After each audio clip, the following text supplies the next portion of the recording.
পাঁচটি সোনালী সময় আছে, যে সময়গুলো একজন মুমিনের জন্য, একজন ইমানদারের জন্য অত্যন্ত সুবর্ণ সুযোগ আল্লাহ সুবহানাহু ওয়া তাআলার কাছে তার চাওয়াগুলোকে পেশ করার জন্য, আল্লাহ সুবহানাহু ওয়া তাআলার কাছে নেক আমল করে কাছাকাছি যাওয়ার, আল্লাহ সুবহানাহু ওয়া তাআলাকে সন্তুষ্ট করার জন্য খুব মূল্যবান এই সময়গুলো। সেই সোনালী পাঁচটি সময় কখন? তার প্রথমটি হলো যোহরের সময়। মুসনাদে আহমদের এক হাদিসে বর্ণিত আছে, নবী সাল্লাল্লাহু আলাইহি ওয়াসাল্লাম যোহরের ফরজের আগে 4 রাকাত সুন্নাত সালাত নিয়মিত পড়তেন। কোন সাহাবী তাকে প্রশ্ন করলেন, ইয়া রাসূলুল্লাহ, আমরা আপনাকে দেখি সবসময় আপনি সালাতটি নিয়মিত আদায় করেন, এই 4 রাকাত সালাত কখনো ছাড়েন না, এর হেতু কি, রহস্য কি? নবী সাল্লাল্লাহু আলাইহি ওয়াসাল্লাম তখন বললেন তাদেরকে যে, দেখো, যখন সূর্য মধ্য আকাশ থেকে, ঠিক আকাশের সেন্টার পয়েন্ট থেকে পশ্চিম দিকে ঢলে পড়ে, অর্থাৎ যোহরের সময় শুরু হয়, তখন আল্লাহ সুবহানাহু ওয়া তাআলা আসমানের সমস্ত দুয়ারসমূহ খুলে দেন, সমস্ত দুয়ারসমূহ খুলে দেন এবং সেগুলো তিনি বন্ধ করেন না যোহরের সালাত শেষ হওয়া পর্যন্ত। ফাউহিব্বু আন ইউসআদা লি ফিহা খায়র, তো আমি চাই, আমার কাছে ভালো লাগে, আমার পছন্দ হয় যে এই সময়ে আল্লাহ যখন আসমানের দুয়ারসমূহ খুলে দেন, এই সময়ে আমার কোন নেক আমল যেন উপরে ওঠে, সেজন্য আমি নিয়মিত এই 4 রাকাত সুন্নাত আদায় করে থাকি। প্রিয় সম্মানিত ভাই বোনেরা, এখান থেকে আমরা জানতে পারলাম যে আল্লাহ সুবহানাহু ওয়া তাআলা আসমানের দরজাসমূহ, দুয়ারসমূহ খুলে দেন, যে সেই সোনালী সময়গুলোর ভিতরে একটি হলো এই যোহরের সময়টুকু, অর্থাৎ যোহরের ওয়াক্ত শুরু হওয়ার পর থেকে নিয়ে যোহরের সালাত শেষ হওয়া পর্যন্ত এই সময়টুকুতে আল্লাহ সুবহানাহু ওয়া তাআলা আসমানের দুয়ারসমূহ খুলে দেন।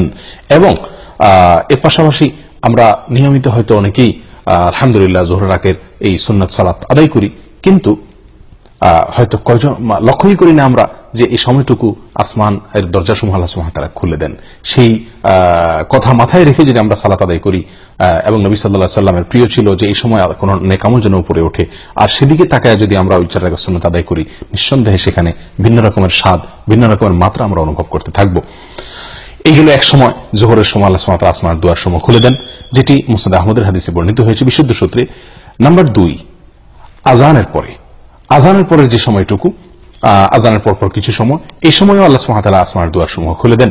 নবী সাল্লাল্লাহু আলাইহি সাল্লাম থেকে বর্ণিত হয়েছে সহিহ তারগীব ওয়া তারহিবের ভিতরে এর হাদিস, তিনি ইরশাদ করেছেন, ইযা নুদিয়া বিস-সালাহ, যখন সালাতের জন্য আহ্বান করা হয়, আযান দেওয়া হয়, ফুতিহাত আবওয়াবুস সামা ওয়াস্তুজিবাদ দুআ, তখন আসমানের দুয়ারসমূহ খুলে দেওয়া হয় এবং বান্দার দোয়া কবুল করা হয়।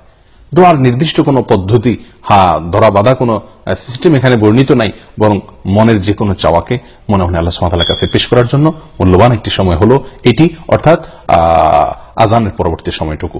এটিও সোনালী 5টি সময়ের দ্বিতীয় এবং গুরুত্বপূর্ণ একটি সময়, আযানের পরবর্তী সময়টুকু। 3 নম্বর যে সময়টি সোনালী 5টি সময়ের ভিতরে, সেটি হলো এক সালাতের পরে অপর সালাতের জন্য যখন মানুষ অপেক্ষা করে, এই সময়টুকু, এটিও খুব গুরুত্বপূর্ণ একটি সময়।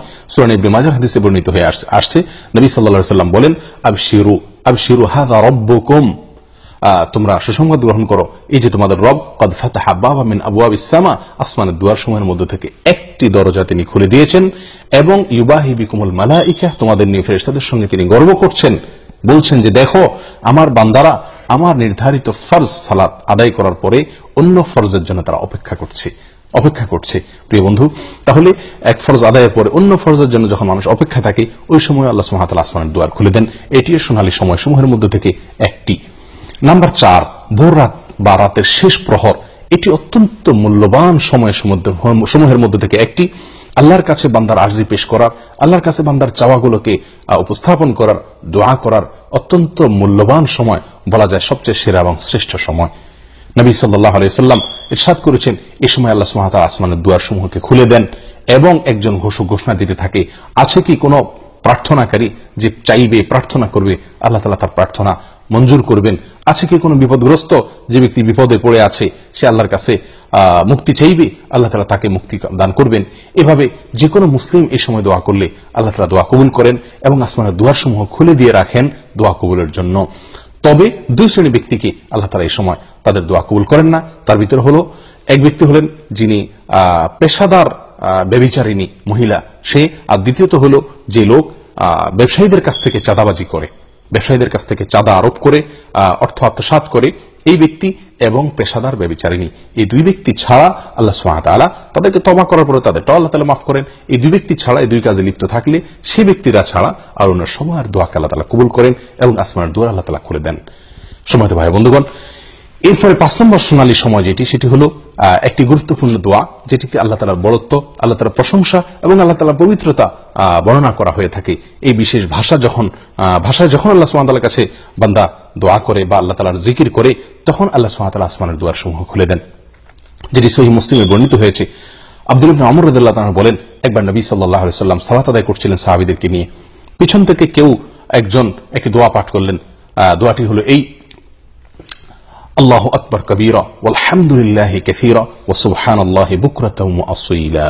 আল্লাহু আকবার কবীরা ওয়ালহামদুলিল্লাহি কাসীরা ওয়া সুবহানাল্লাহি বুকরাতাও ওয়া আসীলা। নবী সাল্লাল্লাহু আলাইহি ওয়াসাল্লাম সালাতের শেষে জিজ্ঞাসা করলেন, মানিল কায়েল, কোন ব্যক্তি এই দোয়াটি পাঠ করলেন? তখন যিনি পাঠ করেছিলেন তিনি বললেন, ইয়া রাসূলুল্লাহ, আমি পাঠ করেছি।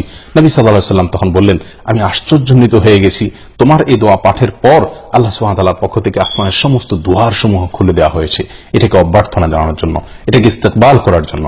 তখন আব্দুল্লাহ ইবনে ওমর রাদিয়াল্লাহু তাআলা বলেন যে এরপর থেকে আমি আর কখনো এই দোয়া পাঠ ছাড়িনি। সালাতের বাইরে সবসময় দোয়া পাঠ করা যায়।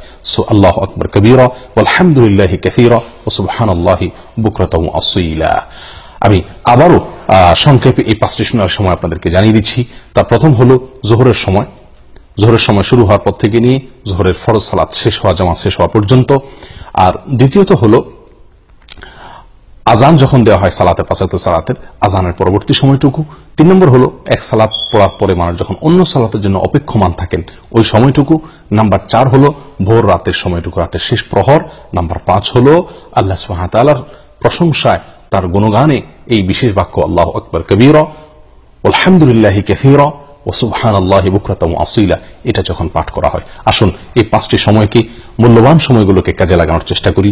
জীবন খুবই সংক্ষিপ্ত, আল্লাহ সুবহানাহু ওয়া তাআলার কাছাকাছি যাওয়ার চেষ্টা করি, নিজের চাওয়াগুলোকে মঞ্জুর করানোর জন্য আপ্রাণ চেষ্টা করি। আল্লাহ তাআলা আমাদের সকলকে তৌফিক দান করেন। জাযাকুমুল্লাহু খাইর ওয়া আখিরু দাওয়ানা আলহামদুলিল্লাহি রাব্বিল আলামিন।